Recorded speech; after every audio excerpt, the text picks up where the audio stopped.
Hello everyone, मैं सौरभ दिल्लीवाल आप सबका स्वागत करता हूं हमारे यूट्यूब चैनल पर, जहां हम लोग भारत का इतिहास पढ़ रहे हैं। ठीक है, देखते हैं आज क्या भारत छोड़ो आंदोलन के बारे में। भारत छोड़ो आंदोलन कब स्टार्ट हुआ है? 1942 में। कब स्टार्ट हुआ है?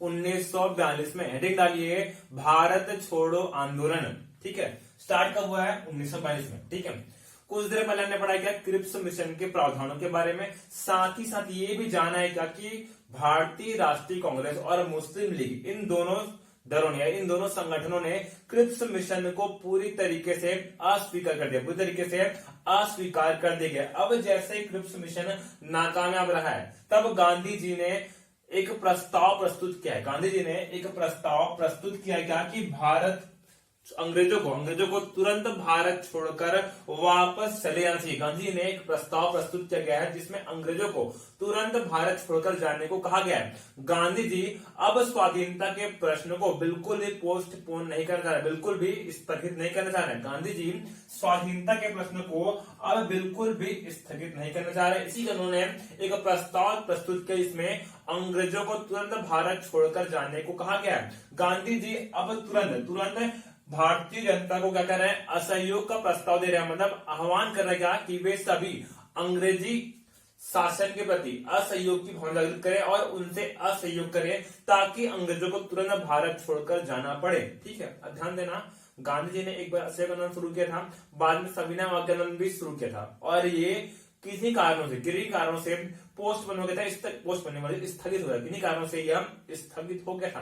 तब कांग्रेस के कुछ नेता गांधी जी के इस असहयोग आंदोलन से, मतलब जो असहयोग का प्रस्ताव प्रस्तुत किया गया है उससे सहमत नहीं है। जब सहमत नहीं है तब गांधी जी गुस्सा हो गए और उन्होंने कहा है क्या, उन्होंने चेतावनी दी, उन्होंने कांग्रेस चेतावनी दी है क्या कि अगर कांग्रेस उनके इस प्रस्ताव को नहीं मानती है तो वो देश की मिट्टी से या देश के बालू से ही कांग्रेस से भी बड़ा तूफान खड़ा कर देंगे। ऐसा कह रहा है कौन? गांधी। मतलब देश की मिट्टी से ही कांग्रेस से भी बड़ा आंदोलन है, कांग्रेस से ही बड़ा आंदोलन देश की मिट्टी से खड़ा कर देंगे, ऐसा कह रहे हैं कौन? गांधी जी कह रहे हैं। अंततः कांग्रेस कार्य समिति ने गांधी जी के इस प्रस्ताव को पारित कर देगा। 14 जुलाई 1942 को क्या हुआ है? वर्धा में कांग्रेस कार्य समिति की बैठक हुई है और उस समिति की बैठक में गांधी जी द्वारा प्रस्तुत यह प्रस्ताव पारित कर दिया गया है। ध्यान देना, अभी केवल और केवल कांग्रेस कार्य समिति की बैठक, केवल कार्य समिति की बैठक हुई है और उस समिति की बैठक में यह प्रस्ताव पारित किया गया है। कब? 14 जुलाई 1942। कहां हुआ था? वर्धा में यह बैठक संपन्न हुआ जिसमें यह प्रस्ताव पारित कर दिया गया। लेकिन अभी जो कांग्रेस का अधिवेशन होता है उसमें यह पारित होना बाकी है। तब 8 अगस्त 1942 को अखिल भारतीय कांग्रेस कमेटी की बैठक कहां हुई है? बंबई के ग्वालियर टैंक मैदान में हुई है। यह बैठक कहां हुई है? बंबई के ग्वालियर टैंक मैदान में। कब हुई है? 8 अगस्त 1942 को। दोनों डेट आपको याद रखने हैं, दोनों दिनांक आपको याद रखने हैं जब आप मेंस लिख रहे हो। ठीक है, 14 जुलाई को क्या हुआ था? वर्धा में हुआ था कांग्रेस कार्य समिति की बैठक, जबकि 8 अगस्त 1942 को अखिल भारतीय कांग्रेस कमेटी की बैठक हुई। कहां पर? बंबई के ग्वालियर टैंक मैदान में। और उस अधिवेशन में यह प्रस्ताव, गांधी जी द्वारा प्रस्तुत प्रस्ताव पारित कर देगा, उसका अनुमोदन कर दिया गया। ठीक है, उसका अनुमोदन कर दिया गया है। साथ ही साथ अब भारत छोड़ो आंदोलन आरंभ होना है। अब भारत छोड़ो आंदोलन की घोषणा की गई है। भारत छोड़ो आंदोलन की घोषणा गांधी जी के द्वारा की गई है। अब गांधी जी यहाँ पर अपना क्या दे रहे हैं? भाषण दे रहे हैं। गांधी जी अपना भाषण दे रहे हैं, बहुत ही तेजस्वी भाषण दिया है। और उन्होंने क्या बात कही है? उन्होंने कहा गया कि ब्रिटेन सरकार को तुरंत भारत छोड़कर वापस चले जाना चाहिए। भारत में ब्रिटिश शासन तुरंत समाप्त होना चाहिए। ऐसी बात किसने कही है? गांधी जी ने कही है। साथ ही साथ विभिन्न वर्गों को उनके द्वारा कुछ निर्देश दिए गए। जो भारतीय जनता है उसमें विभिन्न वर्ग हैं और उन वर्गों को गांधी जी के द्वारा कुछ निर्देश दिए गए हैं। उन निर्देशों के बारे में आपको पढ़ना है। ठीक है, अब अगर आप मेंस लिखते हो ये निर्देश कहीं ना कहीं आप आंसर फिट करते हो और प्री में पूछ सकते हैं क्वेश्चन, इनमें से कौन सा सही है या इनमें से कौन सा सही नहीं है, वो भी पूछ सकता है। तो आप इन सभी निर्देशों को ध्यान से पढ़ेंगे, कौन कौन से वर्गों के लिए क्या क्या कहा है गांधी जी ने। पहला एक है जो सरकारी कर्मचारी हैं वो अपनी नौकरी या फिर जॉब न छोड़े, वो अपनी नौकरी ना छोड़े, लेकिन कांग्रेस के प्रति अपनी निष्ठा घोषित कर दें। क्या बोल रहा है गांधी जी? जो जॉब करे जो लोग वो अपनी नौकरी ना छोड़े, लेकिन कांग्रेस के प्रति अपनी निष्ठा घोषित कर दे। सरकार को यह बता दे कि हमारी जो निष्ठा है पूरी तरीके से कांग्रेस के साथ है, भारतीयों के साथ है, यह घोषणा कर दे। ऐसा गांधी जी ने सरकारी कर्मचारियों को निर्देश दिया। दूसरा क्या बोला है? दूसरा निर्देश छात्रों के लिए।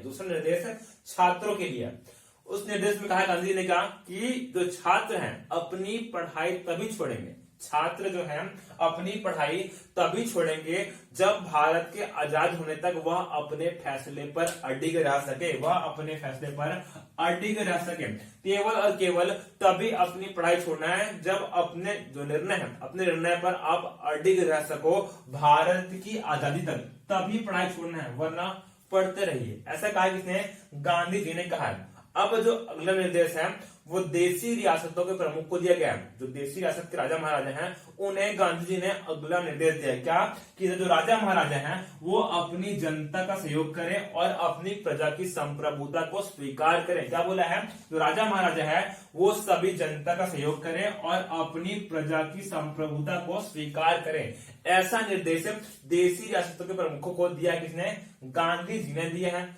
अगला निर्देश काश्तकारों के लिए है। कह रहे हैं क्या इनसे कि अगर कोई जमींदार जो है सरकार का आदमी है, मतलब ब्रिटेन का आदमी है, तो उसे लगान ना दे, सरकार का समर्थक है तो उसे लगान ना दे। ऐसी बात गांधी जी ने काश्तकारों से कही है। ये चारों निर्देश आपको याद करना है। अब जो भारतीय जनता है सब में एक नई ऊर्जा का संचार हो गया है। अब जो लीडर्स जहां पर आए हैं ग्वालियर मैदान में, वो सब अपने अपने क्षेत्र में जाकर इस आंदोलन को सक्सेसफुल बनाने की कार्यवाही में लग गए हैं, जुट गए हैं। लेकिन तभी ब्रिटेन की सरकार द्वारा, मतलब जो भारत में सरकार है, वायसराय है, उन्होंने ऑपरेशन जीरो आवर्स चलाया। तो उन्होंने क्या चलाया है? ऑपरेशन जीरो आवर्स चलाया। कब? 9 अगस्त 1942 को चलाया। क्या? Operation zero hours. ध्यान देना 8 अगस्त का हुए बंबई के ग्वालियर मैदान में यह प्रस्ताव पारित किया गया है और ठीक अगले ही दिन 9 अगस्त 1942 को पूरे देश भर में ब्रिटिश सरकार के द्वारा चलाया गया। क्या? ऑपरेशन जीरो आवर्स चलाया गया। और इस ऑपरेशन के तहत देश के शीर्ष नेताओं की गिरफ्तारी की गई है, उन्हें जेल में बंद किया गया ताकि ये आंदोलन पैदा ही ना हो, आंदोलन हो ही ना, असफल हो जाए। इसीलिए ऑपरेशन जीरो आवर्स के तहत देश के सभी बड़े नेताओं को गिरफ्तार करने का आदेश ब्रिटेन की सरकार ने दिया है, मतलब वायसराय ने दिया है। और इस ऑपरेशन के तहत 9 अगस्त 1942 को देश भर में आजादी के लिए लड़ने वाले शीर्ष नेताओं की गिरफ्तारी की गई है। ठीक है। और जब गिरफ्तार किया गया तब उनको जेल में रखा गया है और उन जेल से भी क्वेश्चन पूछता है। ठीक है, कौन से जेल में रखा गया इससे भी क्वेश्चन पूछता है, वो आपको याद रखना है। हमने पढ़ा ना छत्तीसगढ़ में छत्तीसगढ़ के नेता हैं उन्हें मलकापुर स्टेशन से गिरफ्तार किया गया था, वैसे ही जो अलग अलग देश के नेता हैं उन्हें गिरफ्तार करने के पश्चात कौन से जेल में रखा गया इससे क्वेश्चन पूछता है। आपको ये टेबल याद रखना है। ठीक है, ध्यान देना। गांधी जी कस्तूरबा गांधी जी एवं सरोजिनी नायडू जी। ठीक है, महात्मा गांधी जी, कस्तूरबा गांधी जी एवं सरोजिनी नायडू जी, इन्हें कहां रखा गया है? गिरफ्तार करने के बाद आगा खां पैलेस पुणे में रखा गया है। कौन कौन है? महात्मा गांधी जी हैं, कस्तूरबा गांधी जी हैं और सरोजिनी नायडू जी हैं। इन तीनों को गिरफ्तार करके आगा खां पैलेस पुणे में रखा गया है। कहां रखा गया है? आगा खां पैलेस पुणे में रखा गया है। वो जेल है ना, पैलेस मतलब महल नहीं है। ठीक है, अभी क्या है? वो जेल है और वहां गांधी जी को रखा गया। उनके साथ में कौन है? कस्तूरबा गांधी जी और सरोजिनी नायडू जी भी हैं। ठीक है, जवाहरलाल नेहरू जी, मौलाना अबुल कलाम आजाद जी। ठीक है, जवाहरलाल नेहरू जी, मौलाना अबुल कलाम आजाद जी, सी राजगोपालाचारी जी और पट्टाभी सीतारामैया जी। कौन कौन है? जवाहरलाल नेहरू जी, मौलाना अबुल कलाम आजाद जी, सी राजगोपालाचारी जी एवं पट्टाभी सीतारामैया जी। इन सबको अहमदनगर जेल महाराष्ट्र में रखा गया है। अहमदनगर जेल जो कि महाराष्ट्र में स्थित है वहां पर रखा गया है। ठीक है, कौन कौन है? जवाहरलाल नेहरू जी, मौलाना अबुल कलाम आजाद जी, सी राजगोपालाचारी जी एवं पट्टाभी सीतारामैया जी। इन सबको अहमदनगर जेल महाराष्ट्र में रखा गया है। ठीक है, अगले प्रमुख नेता कौन है? राजेंद्र प्रसाद जी। प्रमुख नेता कौन है? राजेंद्र प्रसाद जी। इन्हें बांकीपुर जेल पटना में रखा गया, इन्हें बांकीपुर जेल पटना में रखा गया है। इन्हें राजेंद्र प्रसाद जी को बांकीपुर जेल पटना में रखा गया है। जबकि अन्य एक प्रमुख नेता, ठीक है, इनका नाम आपको याद रखना है, जयप्रकाश नारायण जी। जयप्रकाश नारायण जी को हजारीबाग जेल में रखा गया। हजारीबाग बाग लिखा होगा आपने, हजारीबाग जेल में रखा गया। जयप्रकाश नारायण जी को हजारीबाग जेल में रखा गया है। इन सबका नाम आपको याद करना है। जयप्रकाश नारायण जी जो है, जिन्हें हजारीबाग जेल में रखा गया है, वहां से आजाद हो जाएंगे। ये जो है यहां से भाग जाएंगे। जयप्रकाश नारायण जी जब इनको हजारीबाग जेल में रखा गया है तब वहां से ये भाग जाएंगे और अब भूमिगत रूप से इस आंदोलन की लीडरशिप संभालेंगे कौन? जयप्रकाश नारायण जी। इन्होंने आजाद दस्ता नामक दल का भी गठन किया। इन्होंने आजाद दस्ता नामक दल का भी गठन किया था। किसने किया था? जयप्रकाश नारायण जी ने किया था। अब ये जेल से भागने के पश्चात भूमिगत रूप से इस आंदोलन में सक्रिय भागीदारी निभाई। कौन है? जयप्रकाश नारायण जी। ठीक है, ये सबके नाम, इन सबके नाम आपको याद रखने हैं। साथ ही याद रखना है क्या कि इन्हें कौन से जेल में रखा गया था। इन्हें कौन से जेल में रखा गया था? देखते हैं कुछ और फैक्ट भारत छोड़ो आंदोलन के बारे में।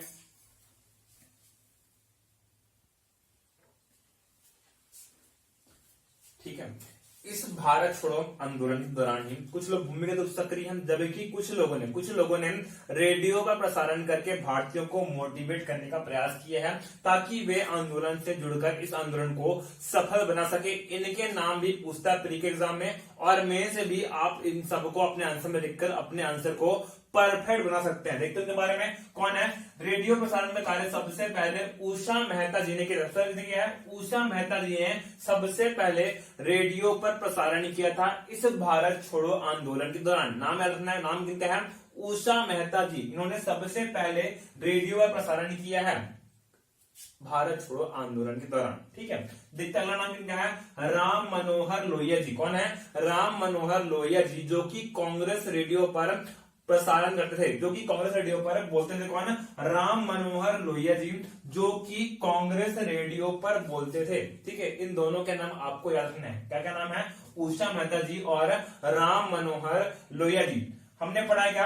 जयप्रकाश नारायण जी को हजारीबाग जेल में रखा गया था, जहां से वो भाग गए थे, और भागने के पश्चात वो भूमिगत रूप से सक्रिय रहेंगे। उनके साथ में और कौन है? अरुणा आसफ अली जी।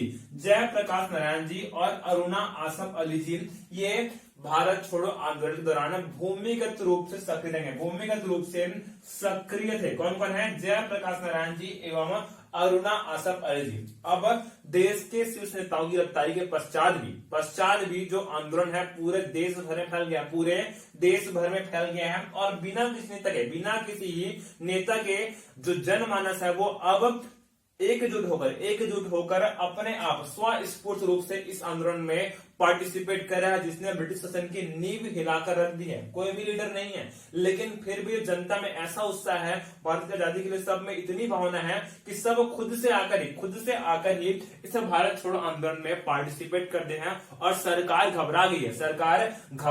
जब घबरा गई तब उन्हें दमनात्मक कार्यवाही करना आरंभ किया है। हिंसक कार्यवाही करना अब ब्रिटिश सरकार ने चालू कर दिया। सरकार के द्वारा दमनात्मक कार्यवाही की गई, जिसमें हिंसा का प्रयोग किया गया।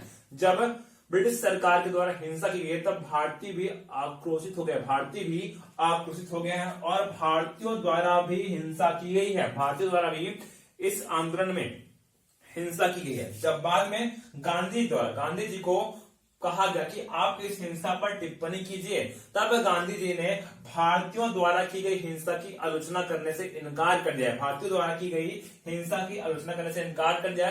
कहा है क्या कि क्योंकि ब्रिटिश सरकार ने दंडात्मक कार्रवाई की, केवल और केवल उसी का रिस्पॉन्स था। ये जो भारतीयों द्वारा हिंसा की गई थी केवल और केवल रिस्पॉन्स था। इसी कारण गांधी जी ने इस आंदोलन में भारतीयों द्वारा की गई हिंसा की आलोचना करने से इनकार कर दिया गया। सरकार ने दंडात्मक कार्रवाई की और इस कारण भारतीयों द्वारा भी हिंसा का सहारा लिया गया था। ठीक है, अब एक और महत्वपूर्ण क्वेश्चन जो पूछता है कि इस आंदोलन के दौरान कई कई जगहों पर समानांतर सरकार की स्थापना की गई थी। कहां कहां पर की गई थी और किन्होंने समानांतर सरकार की स्थापना की है, ये क्वेश्चन भी प्री में पूछता है और मेन से भी पूछ सकते हैं। देखते हैं यहाँ पर पहला लिखिए बलिया में। कहां पर? बलिया में चित्तू पांडे जी ने इस भारत छोड़ो आंदोलन के दौरान समानांतर सरकार की स्थापना की थी। बलिया कहाँ है? यूपी में है, उत्तर प्रदेश में है। बलिया कहाँ है? उत्तर प्रदेश में है। वहां पर चित्तू पांडे जी ने भारत छोड़ो आंदोलन के दौरान समानांतर सरकार की स्थापना की थी। दूसरा कहाँ है? सतारा कहाँ है? महाराष्ट्र में। कहाँ है? महाराष्ट्र में है। यहाँ पर वाई.वी. चौहान जी एवं नाना पाटिल जी ने समानांतर सरकार की स्थापना की थी। कौन कौन है? वाई.वी. चौहान जी और नाना पाटिल जी ने। इसके अलावा तलचर जो कि उड़ीसा में है, तलचर कहाँ है? उड़ीसा में है। वहां पर भी समानांतर सरकार की स्थापना की गई। कहां पर? तलचर में, जो कि उड़ीसा में है। ठीक है। अगला कहां पर है? तामलुक में। अगला कहां है? तामलुक में। ये तामलुक जो है बंगाल के मेदिनीपुर में अवस्थित है। जो तामलुक है वो कहां है? बंगाल के मेदिनीपुर में अवस्थित है। और यहां पर भी भारत छोड़ो आंदोलन के दौरान समानांतर सरकार की स्थापना सतीश सावंत जी के द्वारा की गई थी। ठीक है। ये चारों आपको याद रखने हैं, बलिया, सतारा, तलचर और तामलुक। ये आपको याद रखना है कि इन 4 जगहों पर भारत छोड़ो आंदोलन के दौरान समानांतर सरकार की स्थापना की गई थी। ठीक है।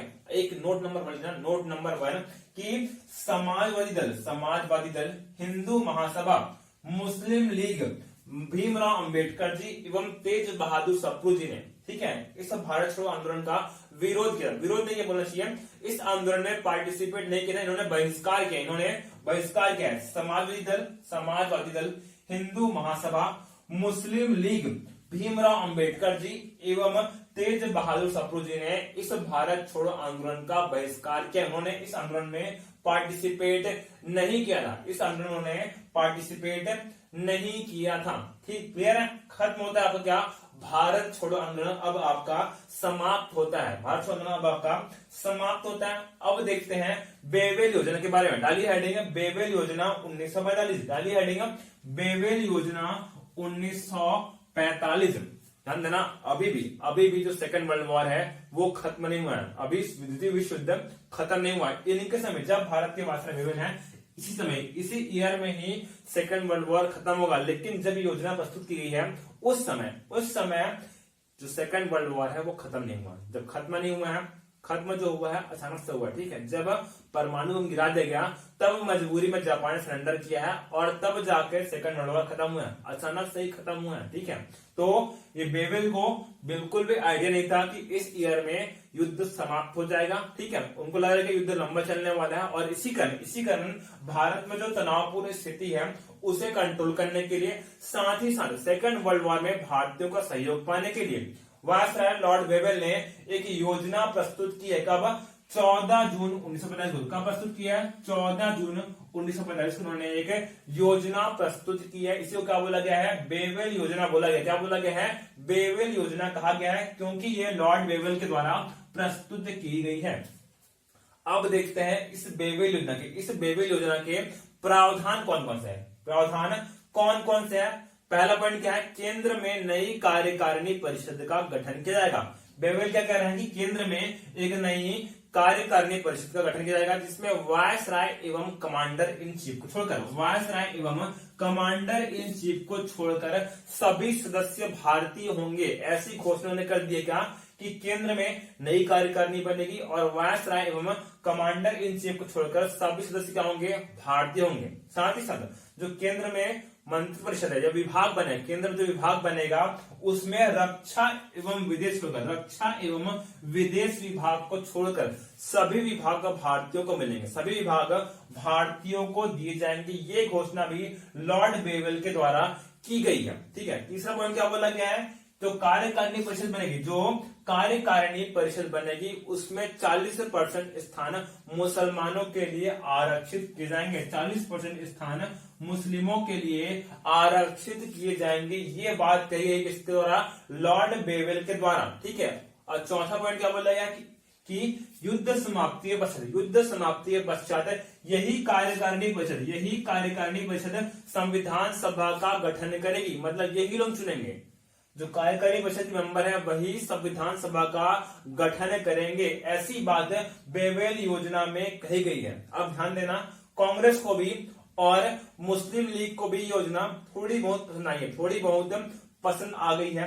कांग्रेस को पसंद आई है क्योंकि जो उनकी प्रमुख मांगे थी उन सब पर थोड़ा ध्यान दिया गया। हालांकि पूर्ण स्वराज्य की मांग अभी मानी नहीं गई है, लेकिन थोड़ा बहुत रिलैक्सेशन दिया है। साथ ही साथ मुसलमानों के लिए जब 40% आरक्षण की बात की गई है तब मुस्लिम लीग भी थोड़ा खुश है। और ये सब कांग्रेस और मुस्लिम लीग एक जगह बैठकर इस बेवेल योजना पर विचार विमर्श करने को तैयार हो गए हैं। कांग्रेस और मुस्लिम लीग दोनों इस बेवेल योजना पर विचार विमर्श करने को तैयार हो गए हैं। तब इस बेवेल योजना पर विचार विमर्श करने के लिए एक सम्मेलन का आयोजन किया गया है। कहां पर आयोजित किया गया है? शिमला में एक सम्मेलन का आयोजन किया जाएगा। क्यों आयोजित किया गया है? इस बेवेल योजना पर विचार विमर्श करने के लिए जून 1945 में शिमला सम्मेलन आयोजित किया जाएगा। देखते हैं उस शिमला सम्मेलन के बारे में।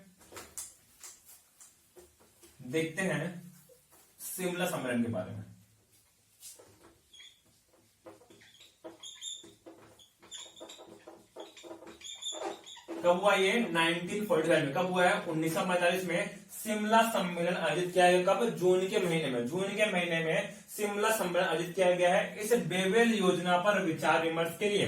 ध्यान देना, इस सम्मेलन में कुल 21 प्रतिनिधियों ने पार्टिसिपेट किया है। इस सम्मेलन में कुल 21 प्रतिनिधियों ने पार्टिसिपेट किया है, जहां कांग्रेस की ओर से कौन आया है? अबुल कलाम आजाद जी कांग्रेस की ओर से आए हैं। जबकि मुस्लिम लीग से कौन आया है? मोहम्मद अली जिन्ना। कौन आया है? मोहम्मद अली जिन्ना मुस्लिम लीग की ओर से आए हैं। अब ये दोनों या कांग्रेस और मुस्लिम लीग के द्वारा विचार विमर्श किया जाए, तब एक पॉइंट क्या है कि बेवेल योजना में बोला गया था क्या कि 40% स्थान मुस्लिमों के लिए आरक्षित किए जाएंगे, मुसलमानों के लिए आरक्षित किए जाएंगे। और इस पॉइंट पर गाड़ी अटक गई है। मोहम्मद अली जिन्ना की मांग क्या है कि जो 40% की बात हो रही है वो सभी 40% मेंबर जो है केवल और केवल मुस्लिम लीग से ही चुने जाए। ठीक है, मतलब क्या है? अभी क्या हो रहा है? जो मुसलमान है वो दो भागों में विभक्त हैं। कुछ क्या है? कुछ कांग्रेस के मेंबर हैं, जबकि मैक्सिमम लोग कहाँ हैं? मुस्लिम लीग इस मुस्लिम लीग में शामिल है। ठीक है, इसलिए जिन्ना का कहना क्या है कि 40% स्थान मुसलमानों के लिए आरक्षित किए गए हैं, तो पूरे सभी 40% मुसलमान इस मुस्लिम लीग से चुने जाने चाहिए, ऐसा जिन्ना की मांग है। जबकि अबुल कलाम आजाद जी का क्या मानना है कि जो मुसलमान कांग्रेस से हैं, ठीक है, उन्हें भी थोड़ा बहुत हिस्सा मिलना चाहिए, क्योंकि मुसलमान तो ये भी हैं और कांग्रेस के मेंबर है। इसी कारण मुस्लिम लीग एकमात्र संस्था नहीं है जो मुसलमानों का प्रतिनिधित्व करता है, ऐसा अबुल कलाम आजाद जी का कहना है। जबकि जिन्ना कह रहा है क्या कि भारत में मुसलमानों का प्रतिनिधित्व करने वाली एकमात्र संस्था क्या है? मुस्लिम लीग है। इसी कारण सभी 40% स्थान जो है वो मुस्लिम लीग से ही भरे जाए, ऐसी जिन्ना की मांग है। अब इन दोनों के मध्य क्या हो गया है? विवाद हो गया, और विवाद के कारण क्या हो गया है? शिमला सम्मेलन असफल हुआ। यह सम्मेलन क्या हो गया है? असफल रहा है। शिमला सम्मेलन असफल रहा है, मतलब ये सम्मेलन क्या हो गया? अब समाप्त हो गया। शिमला सम्मेलन अब समाप्त हो गया। ठीक है, इसके बाद के टॉपिक अगले क्लास में कवर करेंगे। ठीक है, थैंक यू क्लास।